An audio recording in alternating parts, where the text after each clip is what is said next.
My name is Detective Ryan Foster, and I have been serving with the Seattle Police Department for 21 years. In over 2 decades of investigating crimes, I have encountered every type of criminal imaginable. But sometimes, you meet someone whose story forces you to confront uncomfortable truths about pharmaceutical corruption, medical negligence, and what happens when a person dedicated to saving lives watches their teenage son die from a contaminated drug that a company knowingly sold to desperate patients for profit. This is the story that Nathan Wright told me 17 months ago, sitting in an interrogation room after being arrested for multiple counts of corporate espionage, bioterrorism, threats, fraud, and conspiracy. When Nathan first began speaking, I expected to hear another tale of revenge. Instead, I heard a confession that made me question everything I thought I knew about how pharmaceutical companies operate and the deadly consequences when profits matter more than human lives. Nathan Wright was 44 years old when he committed the crimes that brought him to my attention. But to understand why Nathan became a criminal, you have to understand the paramedic he once was and how watching his only son die from a preventable medical error destroyed not just his family, but his faith in the entire healthcare system. Nathan had wanted to work in emergency medicine since he was 16 years old when he witnessed paramedics save his grandfather's life after a heart attack. He was amazed by their skill, their calm under pressure, and their dedication to helping people during the worst moments of their lives.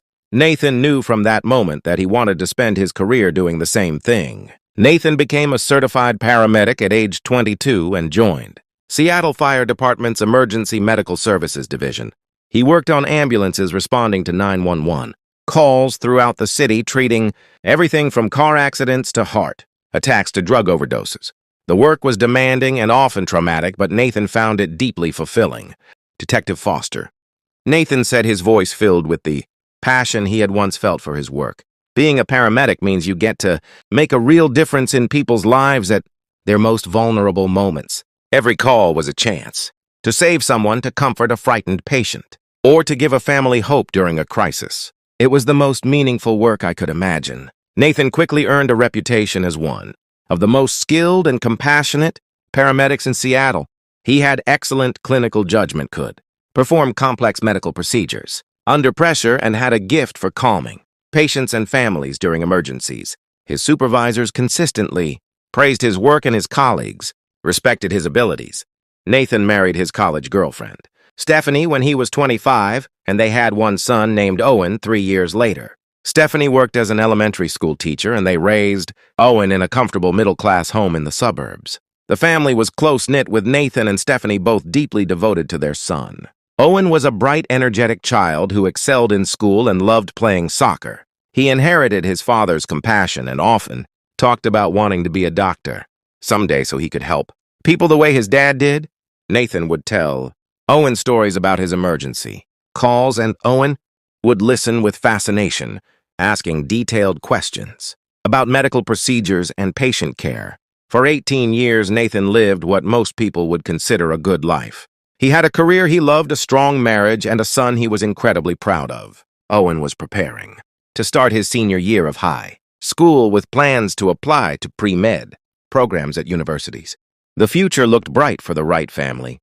But in August 2020, everything changed when Owen was diagnosed with acute lymphoblastic leukemia, a type of blood cancer that primarily affects children and young adults. The diagnosis came after Owen had been experiencing fatigue, unexplained bruising, and frequent infections for several weeks. The oncology team at Seattle Children's Hospital explained that Owen's leukemia was aggressive but treatable with intensive chemotherapy. Owen had an 85% chance of achieving complete remission.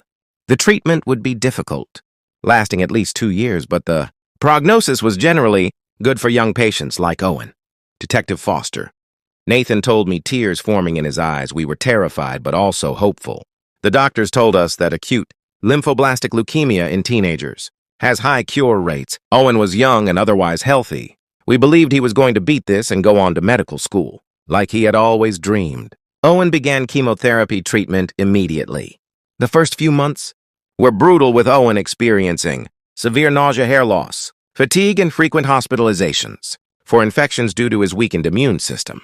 But Owen faced his treatment with remarkable courage and determination, telling his parents that he was going to beat cancer and become an oncologist to help other kids like him.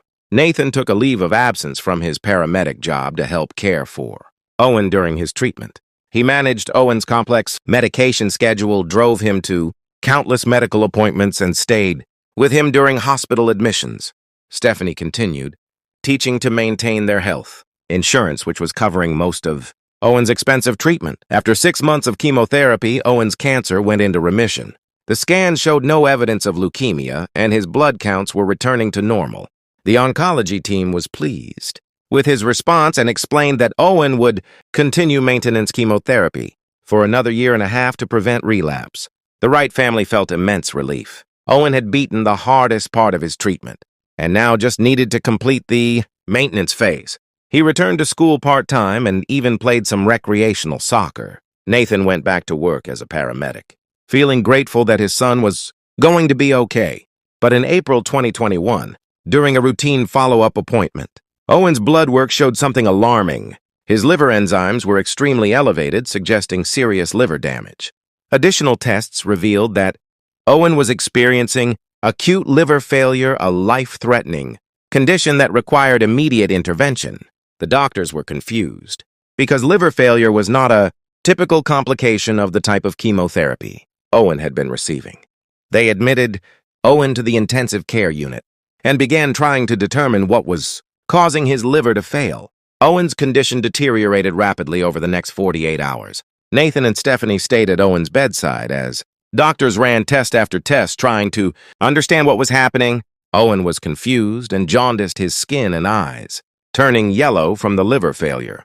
The ICU team explained that Owen would need a liver transplant to survive, but he was too unstable to undergo the surgery. On April 15, 2021, Owen Wright died at age 17 from acute liver failure. The cause of death was listed as complications from cancer treatment, but no one could explain why a healthy teenager undergoing standard chemotherapy had suddenly experienced catastrophic liver failure. Nathan and Stephanie were destroyed by grief. Their bright, compassionate son, who had fought cancer so bravely and had so much potential, was dead. The doctors could not give them satisfactory answers about why Owen had died or whether anything could have been done differently to save him. Detective Foster Nathan said, his voice breaking, "Owen died confused and scared, asking us why his body was shutting down. The doctors kept saying they did not understand what was happening. We trusted them to take care of our son, and he died without anyone being able to explain why." At Owen's funeral, Nathan stood at the casket of his only child and felt a rage and despair unlike anything he had experienced in his career. Saving lives. Owen should have survived his cancer. The survival rates for his type of leukemia were excellent. Something had gone terribly wrong, but no one seemed to care enough to find out what. After the funeral, Nathan became obsessed with understanding what had killed his son. He obtained copies of all of Owen's medical records and began researching acute liver failure in cancer patients. He spoke with other oncologists and pharmacologists, trying to understand what could have caused such a sudden catastrophic organ failure. 3 months after Owen's death, Nathan discovered something that would change everything. While reviewing Owen's medical records in detail, Nathan noticed that one of the chemotherapy drugs Owen had been receiving was manufactured by a company called Meridian Pharmaceuticals. The drug was called Leucovin, and it was commonly used in treating pediatric leukemia. Nathan began researching Leucovin and Meridian Pharmaceuticals. What he discovered filled him with horror and rage that would ultimately drive him to commit crimes he never imagined he would be capable of. Meridian Pharmaceuticals was a mid-sized drug company that had developed Leucovin specifically for pediatric cancer treatment. The drug had been approved by the FDA and was widely used in children's hospitals across the country. But Nathan found reports on medical forums and research websites describing several cases of young cancer patients who had experienced sudden liver failure while taking Leucovin. The reports were scattered across different medical databases and had not been connected into a pattern by any regulatory agency. But Nathan's research revealed that at least 15 other teenage cancer patients had died from acute liver failure while receiving Leucovin over the previous 2 years. The deaths had occurred at different hospitals across the country. So no single institution had recognized that there might be a problem with the drug. Nathan contacted some of the families who had lost children to liver failure during cancer treatment. He discovered that their experiences were nearly identical to Owen's. Healthy teenagers undergoing successful cancer treatment who suddenly experienced catastrophic liver failure and died within days. In every case, the patients had been receiving Leucovin manufactured by Meridian Pharmaceuticals. Detective Foster Nathan told me when I realized that Owen had not died from cancer or from normal treatment complications, but from a contaminated drug that other families had also lost their children to. I felt a rage that consumed everything else. Meridian Pharmaceuticals had killed my son and at least 15 other children, and no one was investigating or holding them accountable. Nathan expanded his research into Meridian Pharmaceuticals and discovered deeply troubling information about the company and how Leucovin was manufactured. Meridian had been experiencing financial difficulties and had cut costs throughout their manufacturing process to improve profit margins. The company had moved Leucovin production to a facility in Mexico that had previously been cited for quality control violations. Internal company documents that Nathan obtained through questionable means showed that Meridian executives knew the Mexican facility had contamination problems but continued production because fixing the issues would have been expensive and delayed shipments. Most damningly, Nathan found evidence that Meridian had received reports from doctors about patients experiencing liver problems. While taking Leucovin, the company's safety department had investigated and found that several batches of Leucovin manufactured at the Mexican facility contained bacterial contamination. The contamination was causing severe liver toxicity in patients who received the drug. Instead of recalling the contaminated batches and alerting hospitals, Meridian executives made a calculated decision to continue selling the drug. They determined that the cost of a recall and the potential lawsuits from families of affected patients would be less than the revenue they would lose by pulling Leucovin from the market. Meridian executives had literally calculated the monetary value of children's lives and decided it was more profitable to let some kids die than to recall a contaminated drug. They had treated Owen and the other victims as acceptable losses in pursuit of corporate profits. Detective Foster Nathan said with cold fury those executives knew that Leucovin was killing children, and they decided to keep selling it anyway. They sent contaminated drugs to children's hospitals knowing that some kids would die. They murdered my son and 15 other children to protect their profit margins. Nathan tried to expose what he had discovered through legitimate channels. He contacted the FDA with evidence of the contamination and patient deaths. He spoke with journalists about Meridian's cover-up. He reached out to attorneys who specialized in pharmaceutical litigation. But Nathan quickly learned that taking on a pharmaceutical company with teams of lawyers and millions of dollars to spend on legal defense was nearly impossible. The FDA investigation moved slowly, and Meridian used legal challenges to delay document production. Journalists were cautious about publishing stories that could result in defamation lawsuits. Attorneys explained that proving causation in drug injury cases was extremely difficult and expensive. Meanwhile, Meridian continued manufacturing and selling Leucovin. More children were receiving contaminated drugs. More families were going to experience what Nathan and Stephanie had gone through. Nathan realized that the legal and regulatory systems were not going to stop Meridian from killing more children. The company had too many resources and too much political influence. If Nathan wanted to prevent more deaths and honor Owen's memory, he was going to have to take matters into his own hands. Nathan Wright, the paramedic who had spent his career saving lives, was about to become a different kind of person. He was going to infiltrate Meridian Pharmaceuticals, expose their crimes in a way that could not be ignored or covered up, and make sure that the executives responsible for Owen's death would pay for what they had done, even if it meant destroying his own life in the process. Nathan spent 7 months planning his infiltration of Meridian Pharmaceuticals with the same precision he had once used to assess medical emergencies and make life-saving decisions. He studied the company's organizational structure, identified key executives and their vulnerabilities, and researched corporate espionage techniques that would allow him to gather irrefutable evidence of Meridian's crimes. Most importantly, Nathan created a false identity that would allow him to gain employment at Meridian without anyone connecting him to Owen. Wright, the teenage cancer patient who had died from their contaminated drug. Detective Foster. Nathan told me, his voice taking on the calculated tone that characterized his transformation. I became Daniel Morrison, a pharmaceutical quality control specialist with expertise in manufacturing compliance. I changed my appearance, grew a full beard, and adopted different mannerisms.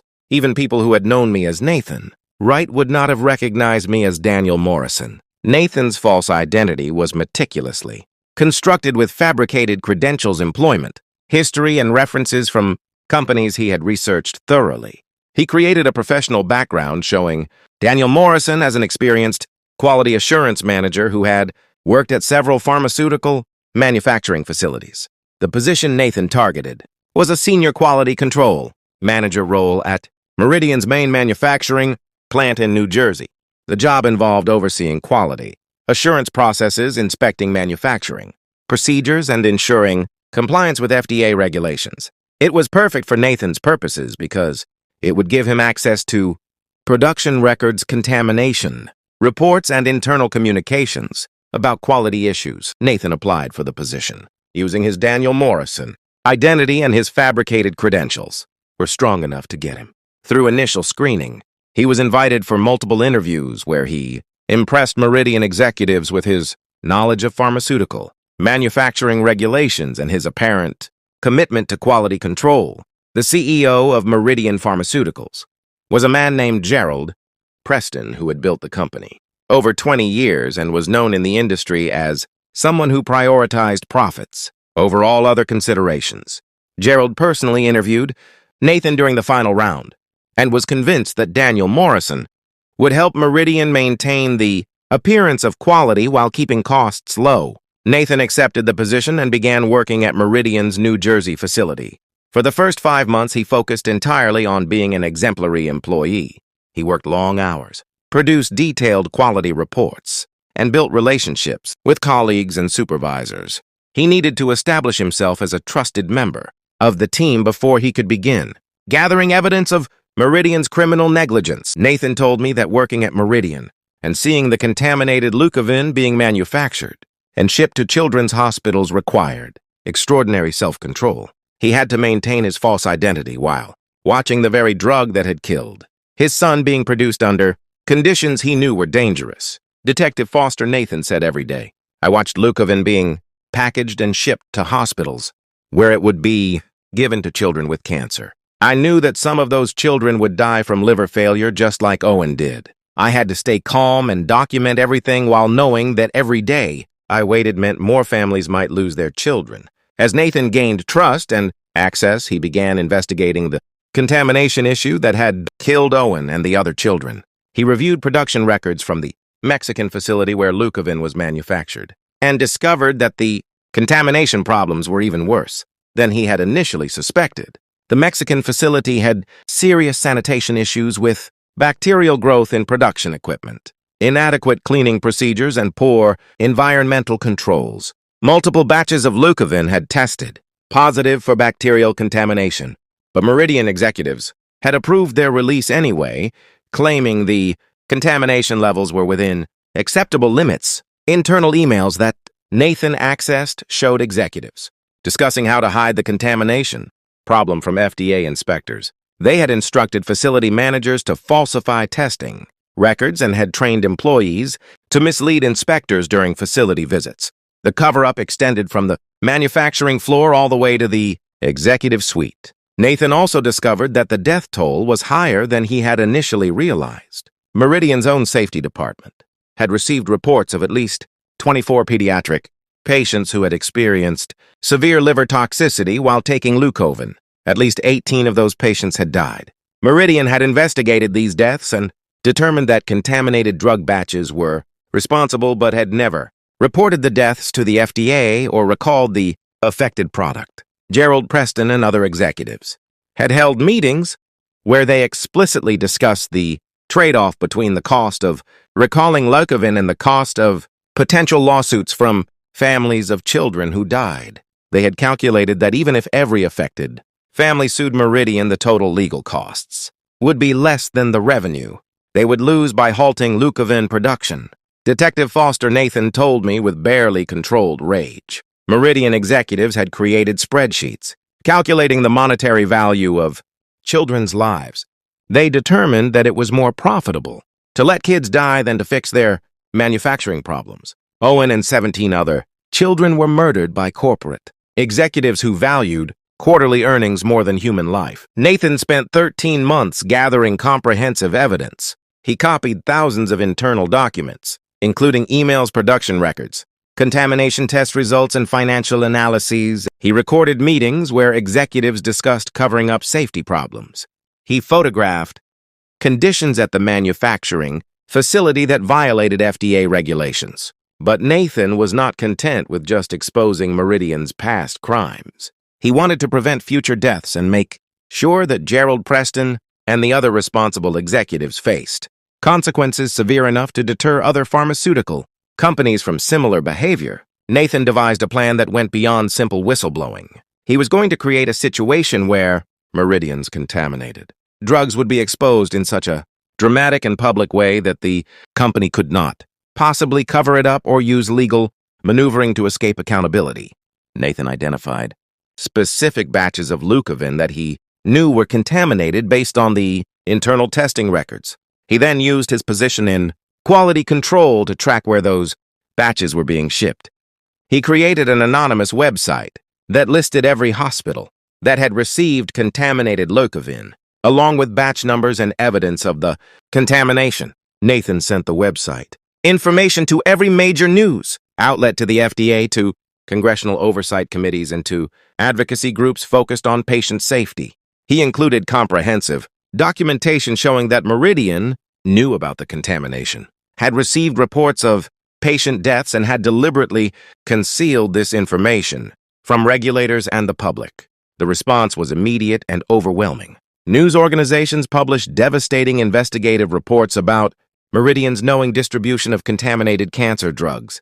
The FDA ordered an immediate nationwide recall of all Leucovin products and launched a criminal investigation. Congressional committees scheduled hearings to investigate pharmaceutical industry safety practices. Parents of children being treated with Leucovin panicked as they learned their kids might have received contaminated drugs. Hospitals across the country had to contact families and offer testing to determine if their children had been harmed.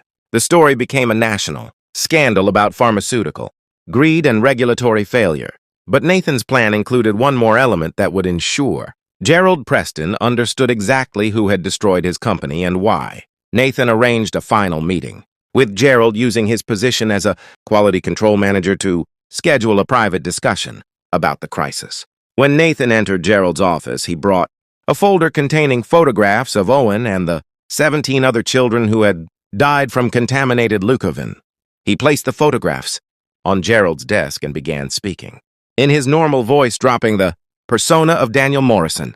"My name is not Daniel Morrison," Nathan said calmly. "My real name is Nathan Wright, and my son Owen died from liver failure caused by your contaminated Leucovin. You murdered my son and 17 other children because you decided their lives were worth less than your profit margins." Gerald's expression changed from confusion to recognition as he realized that his trusted quality control manager was actually the father of one of the children killed by Meridian's negligence. "You knew that Leucovin was contaminated," Nathan continued. "You received reports that children were dying. You calculated that it was cheaper to pay lawsuits than to recall the drug. You chose money over the lives of cancer patients who trusted you." Nathan then explained in detail the evidence he had gathered over 13 months. He described the contaminated batches, the cover-up of contamination test results, the falsified records, and the meetings where executives discussed letting children die to protect profits. Gerald tried to respond with legal threats, but Nathan cut him off. "Everything I just described is documented with emails, production records, and recorded conversations," Nathan said. "I have spent over a year gathering evidence that will destroy this company and send you to federal prison. And I have already provided all of it to the FDA, the Justice Department, and journalists across the country." Nathan stood up and pointed to the photographs of the children on Gerald's desk. Those are the children your company murdered, Nathan said. Owen Wright, Carmen Rodriguez, Michael Chen, Sarah Johnson, and 14 others. They died because you valued money more than their lives. I want you to look at their faces and remember them when you are sitting in federal prison. Nathan walked out of Meridian Pharmaceuticals and waited for the full consequences of his actions to unfold. Within days, federal agents raided Meridian's facilities, seizing computers, files, and production equipment. The FBI and Department of Justice launched criminal investigations. Gerald Preston and 4 other Meridian executives were arrested on charges, including conspiracy to defraud the FDA distribution of adulterated drugs, involuntary manslaughter, and obstruction of justice. The manslaughter charges were based on evidence that executives had knowingly distributed contaminated drugs that resulted in patient deaths. The trial lasted 8 months and became a national story about pharmaceutical corruption. Families of the 18 children who had died testified about their loss. Former Meridian employees testified about being pressured to falsify records and hide contamination problems. The evidence Nathan had gathered made it impossible for the executives to claim ignorance or shift blame. Gerald Preston was convicted on all counts and sentenced to 30 years in federal prison. The other executives received sentences ranging from 15 to 25 years. Meridian Pharmaceuticals declared bankruptcy and its assets were seized to pay restitution to affected families. But Nathan's campaign to expose Meridian had required him to commit crimes that eventually caught law enforcement attention. His creation of a false identity to gain employment was fraud. His unauthorized access to company computers and files was criminal hacking. His copying of proprietary documents was corporate espionage. His public release of confidential information violated federal trade secret laws. Federal prosecutors appreciated that Nathan had exposed genuine crimes and prevented future deaths, but they could not ignore that he had broken multiple laws over a 13-month period. Nathan was arrested and charged with identity, theft, fraud, unauthorized computer access, corporate espionage, and bioterrorism. Threats for his anonymous communications about contaminated drugs. Detective Foster Nathan said during our final interview, people ask me if I regret what I did to Meridian Pharmaceuticals. The answer is absolutely not. Those executives murdered my son and 17 other children to increase their profit margins. They deserved everything that happened to them. Nathan paused, looking at the walls of the interrogation room. But I do regret that I had to become a criminal to protect other children from the same fate Owen suffered. I spent my entire adult life as a paramedic dedicated to saving lives and following protocols.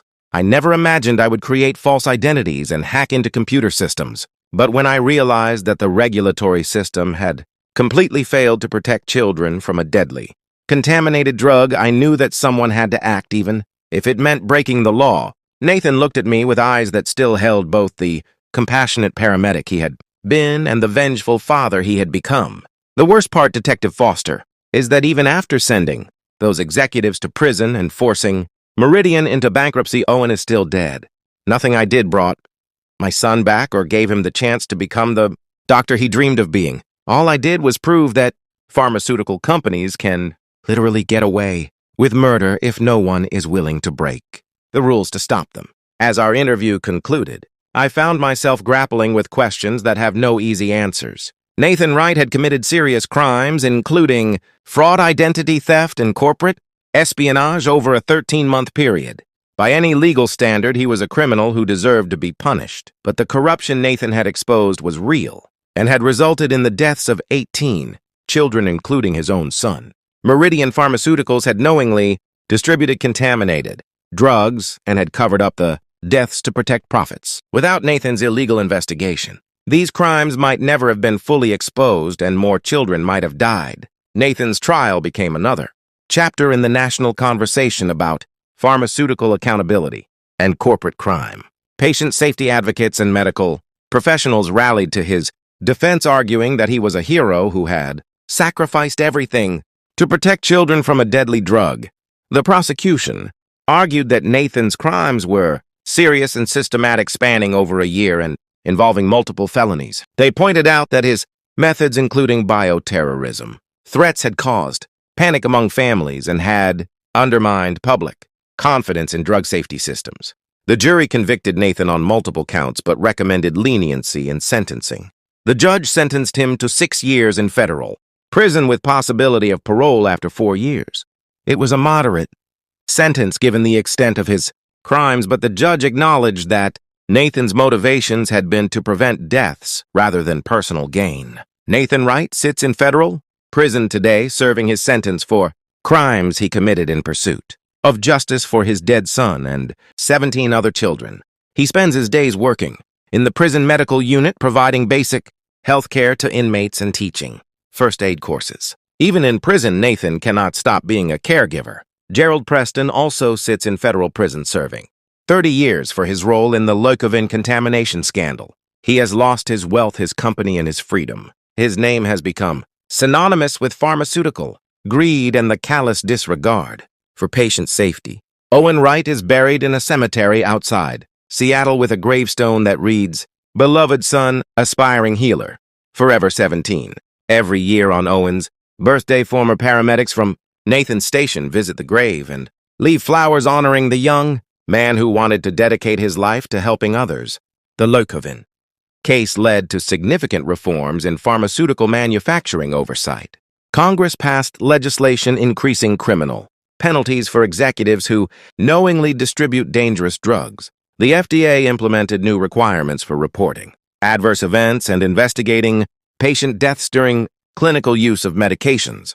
But Nathan knows that these reforms came too late for Owen and the 17 other children who died from contaminated Leucovin. Their deaths were preventable and resulted from conscious decisions by executives who valued profits over human lives. The case of Nathan Wright and Meridian Pharmaceuticals serves as a stark reminder of how corporate greed can corrupt even industries meant to heal and save lives. When pharmaceutical companies prioritize quarterly earnings over patient safety, the consequences can be fatal. Sometimes the only people willing to fight for justice are those who have already lost everything to a corrupt system. And sometimes protecting the vulnerable requires becoming the very thing you once stood against. Nathan Wright was a dedicated paramedic who had spent his career saving lives and trusting the medical system. But when that system failed his son and allowed a pharmaceutical company to murder 18 children for profit, Nathan became something else, a criminal investigator who would break any law necessary to prevent more deaths and honor the memory of children who died because executives decided their lives were not worth the cost of proper quality control. If this story affected you, please subscribe to our channel for more true crime confessions that explore the complex realities of justice and revenge.